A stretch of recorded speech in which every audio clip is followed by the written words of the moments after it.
Bon, ben, salut Christina. Oui. Merci d'être là aujourd'hui. On va donc avoir un petit entretien qu'on a déjà préparé un petit peu, toi et moi, parce qu'on a eu une discussion à ce sujet. Avant toute chose, je voulais peut-être expliquer aux gens, aux auditeurs, pourquoi est-ce qu'on fait cette entrevue, qui tu es, voilà, de quoi traite la vidéo du jour. Donc, tu es Christina, tu es créatrice de la marque Little Things, que tu gères depuis la Belgique, depuis quoi? Sûr. Voilà. Sur province de Luxembourg. Ça fait quoi, 2 ans que tu as créé Little Things? Ça fait 2 ans et demi que j'ai créé Little Things, oui.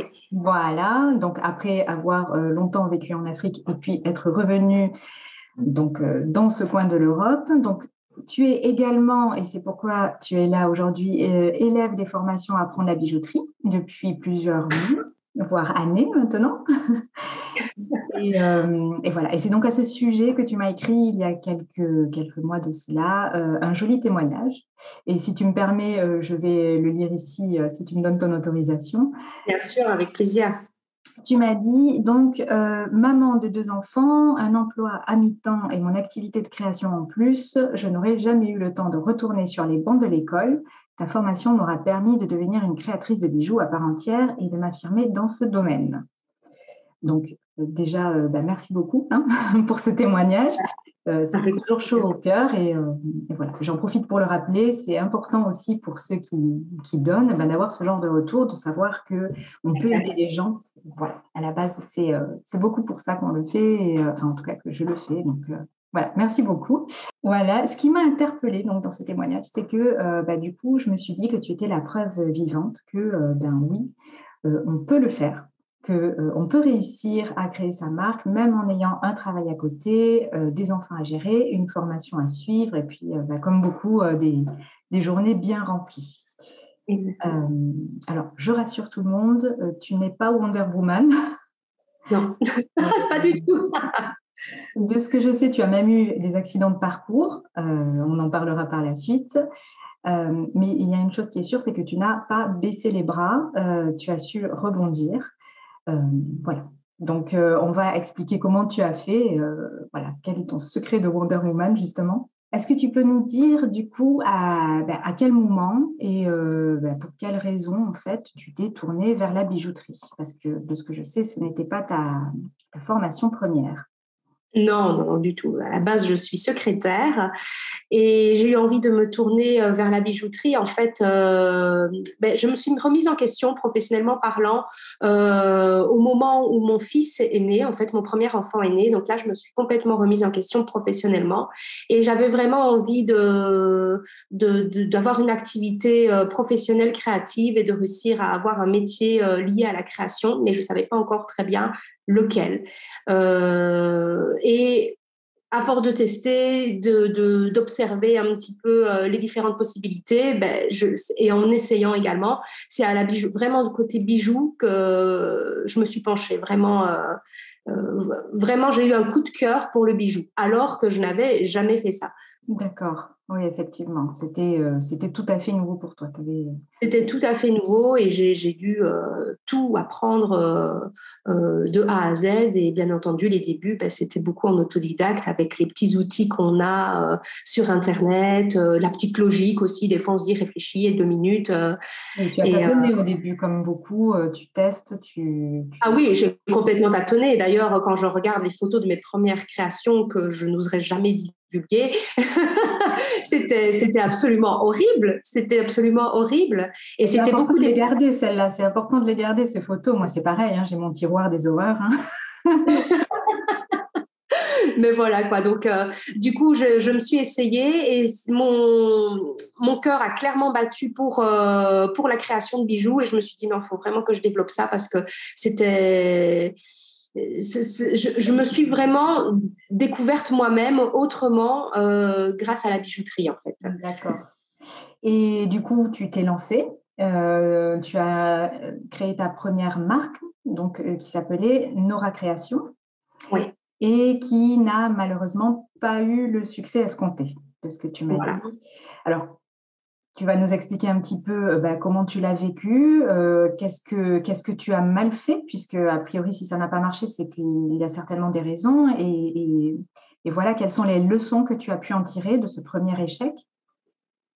Oui, en fait, quand j'ai créé Nora Création, en fait, déjà, de un, je revenais d'Afrique, donc je ne connaissais pas le système belge. Et, euh, et du coup, on m'a quand même conseillé de me lancer en bonne et due forme et de me déclarer, de prendre un numéro de TVA, etc. Alors que concrètement, j'avais pas d'expérience suffisante que pour déjà m'avancer à ce point-là. Donc déjà, je me suis précipitée à prendre un numéro d'entreprise alors que j'aurais clairement pu essayer d'encore faire mûrir un petit peu les choses pendant quelques mois.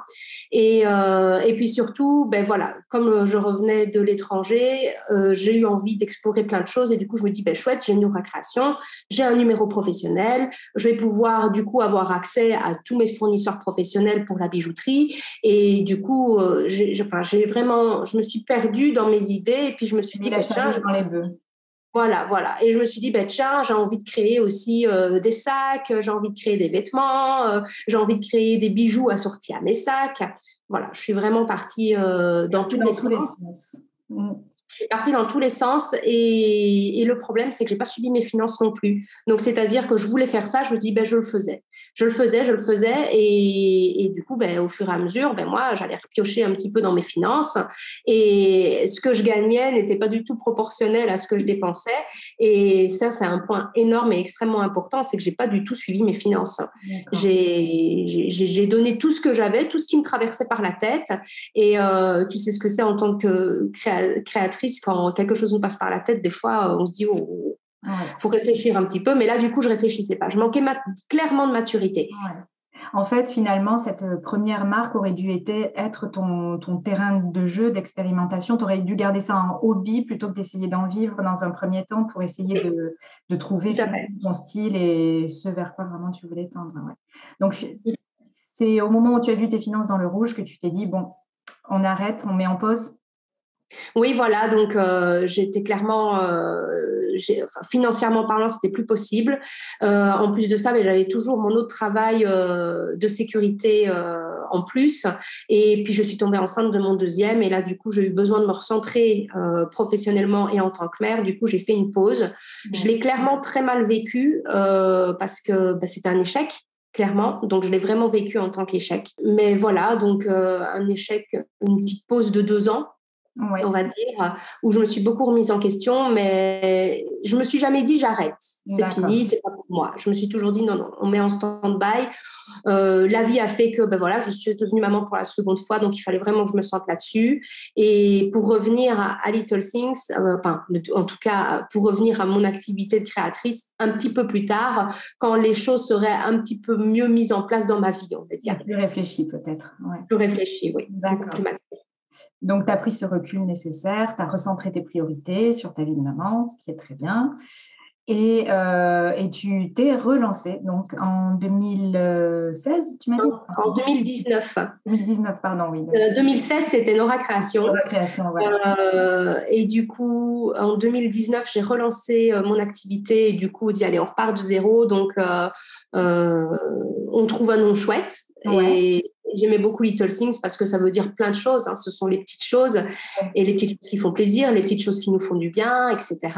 Et là, je dis, allez, là, on repart sur de bonnes bases. Donc, déjà, de un, on se trouve une patte, une identité. Voilà. Ouais. Mon truc, c'était le bijou, donc on reste focus bijou, on part pas ailleurs. Ouais. Et puis progressif, donc c'est-à-dire voilà, je crée quelques modèles, j'essaye de les vendre. Si ça plaît, tant mieux. Donc ça fait rentrer des finances. En fonction de ces finances, on rachète un petit peu de matériel. Ouais. Donc vraiment un début beaucoup plus réfléchi, une entreprise beaucoup plus mature, qui a grandi et qui a du sens. Beaucoup de D'accord. sens parce que du coup, j'ai profité de Little Things pour, euh, pour mettre vraiment un côté très émotif, très émotionnel, parce que j'avais perdu mon papa quelques mois avant, et Little Things a eu le côté thérapeutique nécessaire pour que je puisse surmonter cette épreuve difficile. Et du coup, ça a amené vraiment toute une aura à mon petit projet. Ça a amené quelque chose de très sentimental que jusqu'à présent, j'arrive à retranscrire à travers mes créations et à travers mes contenus. Ah oui, c'est important ça, de le faire par passion ou par... il faut que ça apporte beaucoup de joie et de bien-être finalement de faire ce genre de métier. C'est impossible, enfin, je ne sais pas ce que tu en penses, mais je pense que c'est impossible de faire de la création comme ça, un métier créatif, si on n'aime pas et si on n'a pas une motivation derrière qui nous pousse à vouloir créer voilà, des bijoux notamment. Bah, ça, c'est vrai. De toute façon, les créatifs, on commence nos activités par passion Ouais. avant de penser commerce. Et souvent, c'est pour ça aussi qu'on vit des moments difficiles, c'est parce que justement notre côté créatif prend le dessus. Et voilà, de temps en temps, c'est important de se pencher aussi sur le côté commercial. Voilà. Et ça, c'est quelque un chose petit peu moins laisser déborder justement cette créativité, mais qui est normale. Hein. Je pense que ça le fait pour beaucoup, beaucoup de personnes. Hein. J'ai également eu ces travers, si on veut, de vouloir faire un petit peu de tout. C'est assez, quelque part, bénéfique aussi parce que ça permet de tester beaucoup de choses. Mais finalement, on peut dire que ce premier échec de Nora Création t'a permis, sans ça, tu n'aurais peut-être pas réussi Little Things. C'était nécessaire, en fait, d'échouer une première fois pour mieux faire par la suite. Oui, totalement. Little Things ne serait pas ce que c'est à l'heure actuelle si je n'avais pas échoué une première fois. Ouais. Ça, c'est évident. J'aurais pas appris. Est-ce que tu peux nous dire concrètement, du coup, vu que tu as réussi ce second lancement, cette seconde marque, quelles ont été concrètement les premières étapes par lesquelles tu es passée? Donc, tu nous avais dit la dernière fois sur ta première marque, tu as commencé par créer la coquille, donc t'assujettir à tout ce qu'il fallait faire en termes administratifs avant de te concentrer sur l'essentiel. Est-ce que là, tu as fait les choses différemment? Est-ce que tu les as fait petit à petit? Est-ce que tu as vu les choses en grand tout de suite? Explique-nous un petit peu quelles ont été les premières étapes quand tu as relancé Little Things. Ben, déjà, quand j'ai relancé Little Things, je me suis dit, bon, on va voir si ça prend. Donc, je ne me suis pas précipitée à prendre un numéro d'entreprise tout de suite. Mais j'avais aussi, il me restait beaucoup de matériel de Nora Création, donc j'avais déjà tout sous la main. Donc, je me suis dit, bon, maintenant, on se pose et la première chose que tu fais, c'est trouver ta patte. Donc, j'ai commencé à m'inspirer, à créer et à trouver mon identité. Et j'étais tellement inspirée que j'y suis arrivée vraiment très rapidement. Et j'ai commencé par créer 4 modèles. Et ces 4 modèles ont plu. Et après, je me suis dit, chouette, ça plaît. Ça veut dire que je peux peut-être relancer la machine. Et je suis restée concentrée sur vraiment le fait de dégager un univers. Donc, je suis perfectionnée au niveau de la photographie pour vraiment dégager l'univers auquel je pensais via mes photos. D'abord, tu t'es concentré sur ton produit, en fait, sur le fait de parfaire l'image de ce que tu voulais dégager, avant de penser à tout le côté pratico-pratique, législatif, réglementaire et tout ça. Exactement. Donc ça, c'est vraiment d'abord l'image de mon produit. Et puis, quand l'image de mon produit... quand je suis arrivée au résultat que je voulais, je me suis dit, bon, allez, on relance une page Facebook. Chose que j'ai fait. Et là, j'ai vu que j'avais extrêmement de retours positifs et même des commandes avant même de les espérer, avant même d'être officielle, en fait. J'avais déjà des commandes. À ce moment-là, tu n'avais pas encore de site Internet? Non, je n'avais pas encore de site Internet. Et là, je me suis dit, tiens, je me suis rendu compte de l'importance de l'image du produit, en fait, parce que voilà, ça rendait bien, c'était des belles photos, claires, etc. Et les gens, tout de suite, ça leur donne envie. Et en plus de ça, tout de suite, ça ricoche sur l'atmosphère, en fait. Et du coup, quand j'ai commencé à avoir des demandes, donc là, on parlait de ça en 2 mois, hein, je me suis dit, je crée ma page Facebook. J'ai créé ma page Facebook et tout de suite, j'ai créé une boutique Etsy, en fait, plus ou moins en même temps, pour réussir à faire un petit catalogue. Tu as choisi Etsy par facilité? Oui, clairement par facilité, pour ne pas avoir le problème de la mise en page, etc. Vraiment juste à avoir une description à mettre.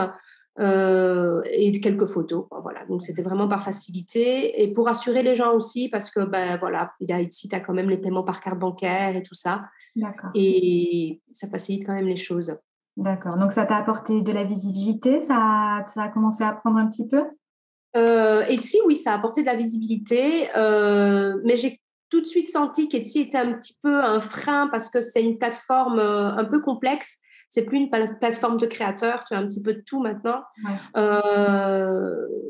Et du coup, j'ai quand même attendu. Je suis restée avec Etsy pendant plusieurs mois et je me suis vraiment intéressée à mes réseaux, donc Facebook, Instagram.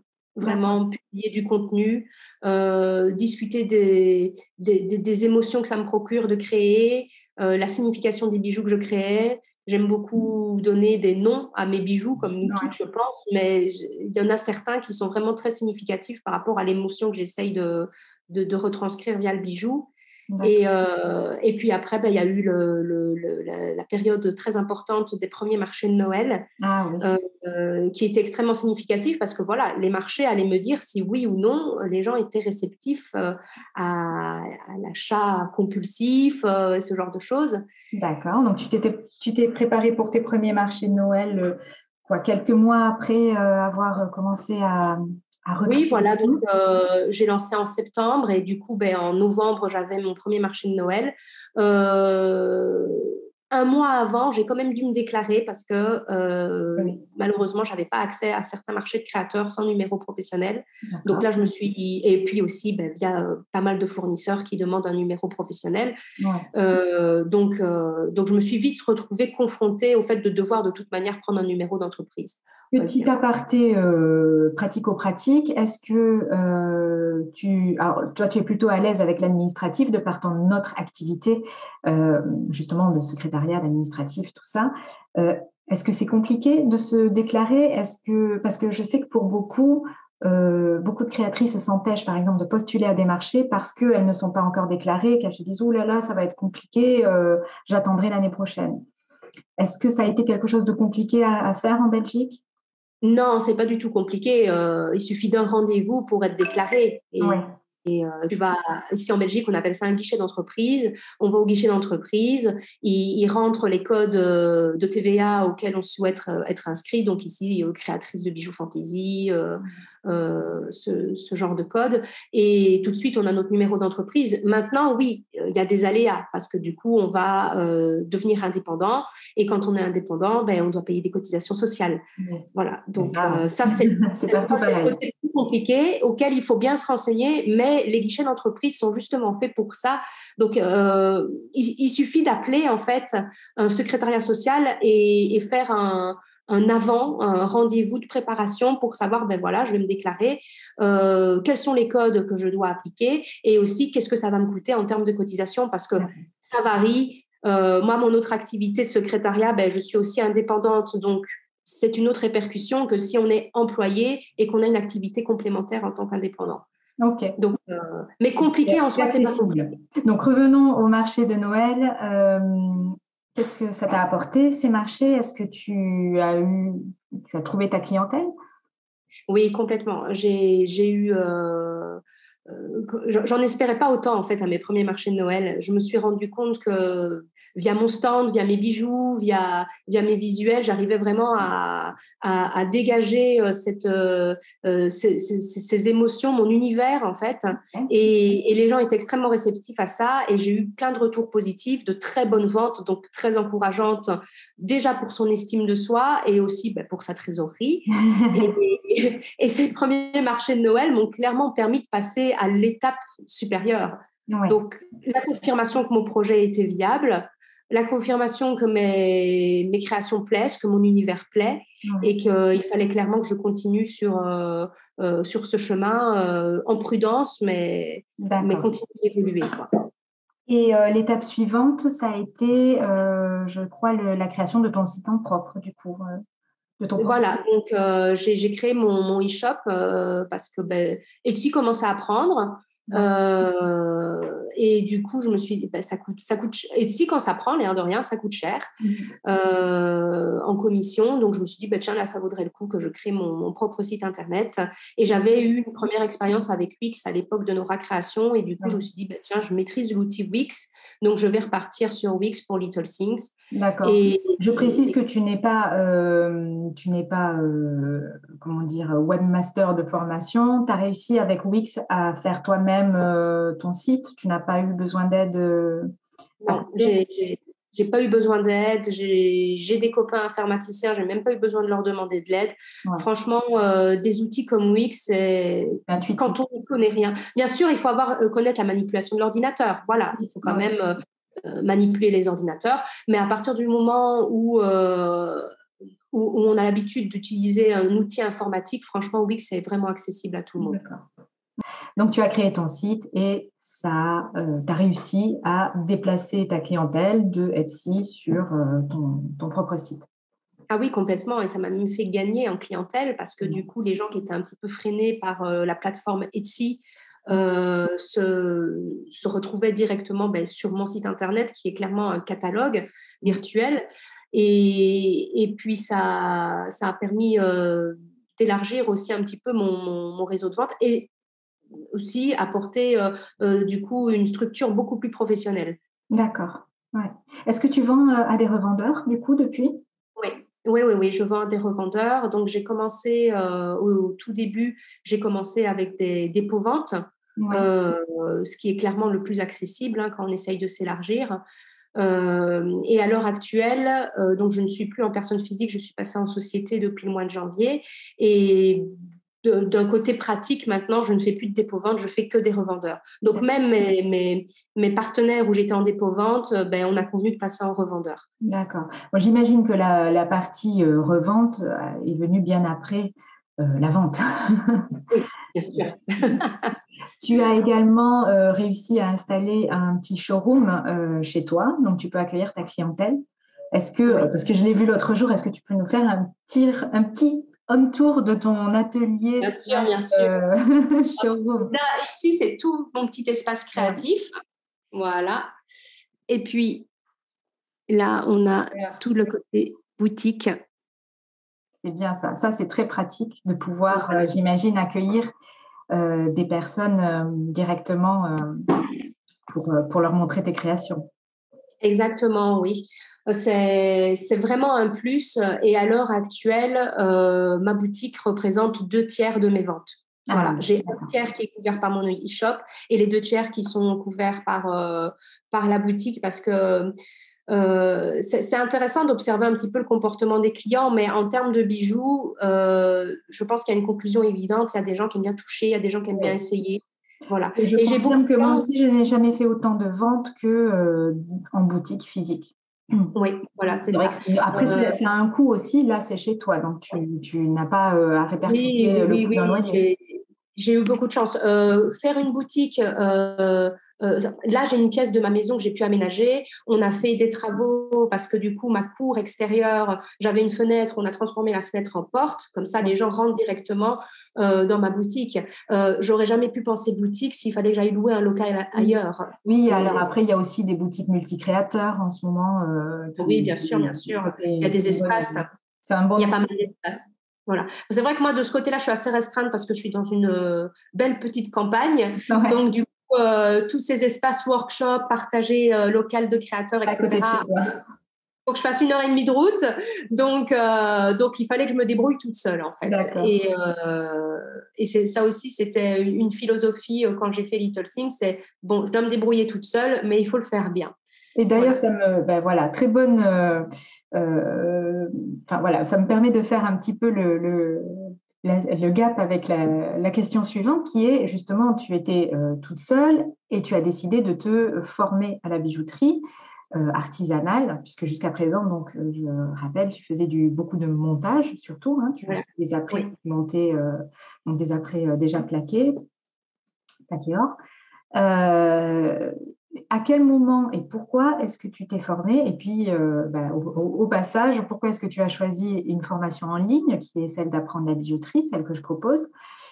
Et puis voilà, qu'est-ce que ça t'a apporté? Enfin, commence par nous dire pourquoi tu t'es formée, qu'est-ce qui t'a poussé à te former, en ligne notamment?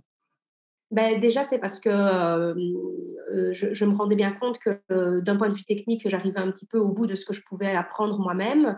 Des fois, j'avais envie de faire des choses et je n'y arrivais pas. Et puis surtout, comme je t'en ai déjà parlé, quand Little Things a commencé à évoluer et à apprendre, j'ai eu tout d'un coup un syndrome de l'imposteur. Ouais. Ce syndrome de l'imposteur qui m'a vraiment, vraiment perturbée et je me suis dit, mais moi, en fait, depuis le départ, ce que j'ai envie de faire, c'est de travailler la matière. Je veux être en mesure d'être un vrai artisan bijoutier et de pouvoir moi-même découper les pièces que j'ai envie et pouvoir directement partir d'un point A à un point B. J'ai vraiment envie d'acquérir cette connaissance et j'ai commencé à me renseigner un petit peu sur les formations. Tu as Euh, regardé, tout de suite, tu pensais à des formations en ligne ou tu as essayé non, quand même, non, non.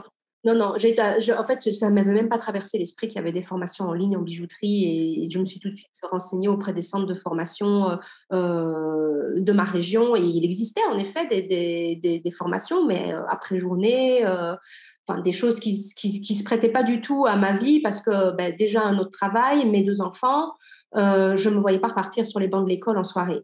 Ouais. Et du coup, un jour, j'ai eu un déclic parce qu'en fait, quand j'étais plus jeune, j'ai fait des études, des cours à distance et je me suis dit, mais tiens, j'ai eu ça quand j'étais plus jeune, ça doit peut-être exister en bijouterie. Et j'ai commencé à chercher sur Google et c'est comme ça que je l'ai trouvé. Là, tu t'es dit: «Bingo, c'est ce qu'il me faut pour, justement», j'essaye de Voilà. traduire un petit peu les mots, mais adapter ma vie de, maman, travail à mi-temps, jeune créatrice, voilà, pouvoir un petit peu associer le tout. Donc tu Voilà. t'es formée. Avec mes formations, tu as réussi à, étendre, ton contenu créatif, j'imagine? Qu'est-ce que ça Oui, a eu comme complètement. répercussion sur ta petite entreprise? Alors, ça m'a amené déjà énormément de fierté pour moi. Ça m'a permis vraiment d'avoir davantage de charisme dans mon travail et puis surtout une image encore plus professionnelle que celle que j'essayais de dégager parce que du coup, maintenant, quand les gens ils rentrent dans mon atelier, ils voient que je suis en train de découper, ils voient que j'évite de souder pendant mes heures d'ouverture parce que ça ne ressemble à rien. Mais souvent, ils arrivent, je suis en train de taper sur du métal ou de découper et ils sont tout de suite assez étonnés. Et ça arrive très souvent que les gens se disent, mais c'est vous qui faites tout ça? Et là, ben, la fierté de dire, ben oui, c'est moi qui fais tout ça. Ça a un petit peu amoindri ton syndrome de l'imposteur, du coup? Alors, il a complètement disparu. Bon. Il a complètement disparu mais ça s'est fait.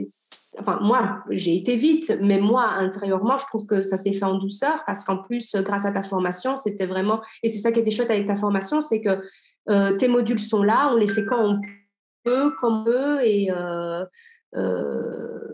c'est pour ça que c'est vraiment accessible à tous, en fait. Ouais, tu as réussi à adapter. Et alors justement, la question suivante, c'est comment?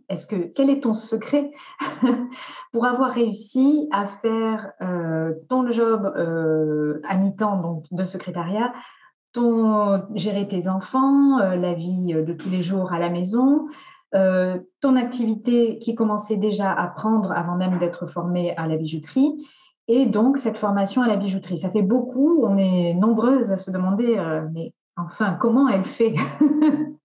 Quel est le secret? Est-ce que tu peux nous expliquer? Mais en fait, le secret, c'est de l'organisation et puis de la compassion de sa famille. Non, mais si tu veux, pour mon autre travail, en fait, mon autre travail est un boulot en fait, c'est l'entreprise de mon mari pour laquelle je fais tout le secrétariat administratif. Et cette tâche me demande 2, 3 heures par jour, à savoir qu'il y a des périodes où il y a beaucoup de travail et des périodes où il y a moins de travail. Donc, il y a clairement des périodes où je peux passer beaucoup plus de temps dans mon atelier et des périodes où ça sera un petit peu moins. Mais du coup, quand j'ai décidé de me former à la bijouterie, j'ai clairement dit à mes 3 hommes, je leur ai dit, bah, écoutez, maman songe sérieusement à se former. C'est une formation en ligne, donc je serai toujours là. Mais il va falloir que, si vous êtes d'accord, de faire quelques concessions. Et du coup, manger un petit peu moins raffiné, peut-être avoir une pile de linge qui gonfle un petit peu plus. Et puis surtout, j'aurais dit, ben voilà, donnez-moi 3 mois. J'ai dit, accordez-moi 3 mois. Permettez-moi de vous délaisser, si je puis dire, c'est un grand mot, mais en gros, pendant 3 mois. Et puis, c'est une bonne façon de faire que de donner un temps plus ou moins défini pour toi déjà, pour pas que ça soit que tu procrastines, parce qu'il y a ça aussi, c'est que quand tu te donnes pas de date limite, quand il n'y a rien qui te force et qui te pousse à aller, à arriver à ton but et à ton objectif, eh bien, tu peux indéfiniment te dire oui, demain, la semaine prochaine. Et ça, je pense qu'on connaît toutes plus ou moins ça à certains degrés. C'est bien de se donner voilà, une deadline. Et puis pour sa famille aussi, par expérience, pour les enfants, ça leur permet d'être plus patients s'ils savent ce qui les attend et jusqu'à quand ils doivent patienter. J'imagine que ça, moi, je fonctionne aussi pas mal comme ça avec eux. C'est une petite astuce qui permet d'être plus productif, ça, effectivement. complètement, complètement. Et ça a assez bien fonctionné. Et du coup, ben, j'ai tenu mes délais.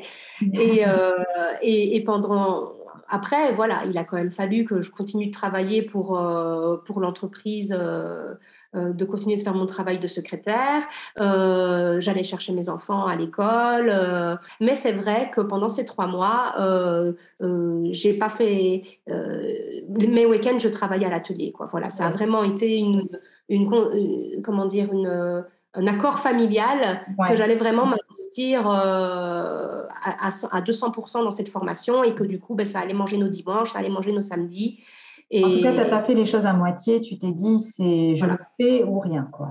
Je le fais et puis j'avais envie de le faire assez vite, ben, déjà pour réussir à retrouver une stabilité ensuite avec ma famille. Mais voilà, j'ai vraiment passé 3 mois où j'ai mangé tes modules, où tous les jours j'y étais, même les week-ends. Et voilà. Donc, et après, oui, à l'heure actuelle, je continue de me perfectionner, hein, comme quand tu nous lances des petits modules sur le texturage et ce genre de choses. Et tu le fais il y à a côté. Voilà, il y a des petites choses qui m'intéressent plus que d'autres, que j'ai fait passer en avant, et les autres, comme je pense par exemple à ton module sur la soudure, où tu mettais vraiment, on va dire, ce qu'il faut savoir, et puis les petits côtés un petit peu particuliers, voilà quoi. Donc c'est ça en fait ta recette, c'est un peu beaucoup d'organisation, des concessions, aménager des temps, des plages horaires pour le faire, et puis ne pas se démotiver et y aller à fond, quoi. Voilà, c'est ça. Voilà, on retient cette recette et on la fait passer parce que effectivement, je pense que c'est important autant pour le plaisir personnel que pour la satisfaction personnelle que pour le bien de son entreprise, que de former et, comme tu dis, de faire un cran au-dessus voilà, dans son entreprise créative. Donc, aujourd'hui, est-ce que tu vis uniquement de ça ou est-ce que tu as gardé ton travail d'assistante administrative à côté? Ben à l'heure actuelle, je travaille toujours, je fais toujours mon autre travail et en même temps, Little Things c'est devenu un vrai complément de revenu, un complément de revenu qui n'est pas négligeable et que je suis bien contente d'avoir en tant que femme active. Et oui, c'est bien aussi pour l'estime de soi-même, pas que pour le côté financier, mais de se dire j'ai réussi à vivre de cette passion. Et c'est bravo. Toutes mes félicitations. Maintenant, c'est clair que c'est toujours pas suffisant et que j'espère dans l'avenir pouvoir laisser mon travail administratif parce qu'à l'heure qu'il est, je suis plus créatrice que secrétaire. Et justement, alors, qu'est-ce que tu nous prévois pour cette année 2022? Quels sont tes axes de développement? Est-ce qu'il y a des choses que tu as envie de mettre en place? Parle-nous de tes projets. J'ai plein de choses qui me traversent la tête, mais bon, voilà, on essaye de se recentrer. Donc déjà, depuis le 1er janvier, je suis en société, je ne suis plus en mon nom propre. Donc ça implique déjà de devoir faire tourner une société.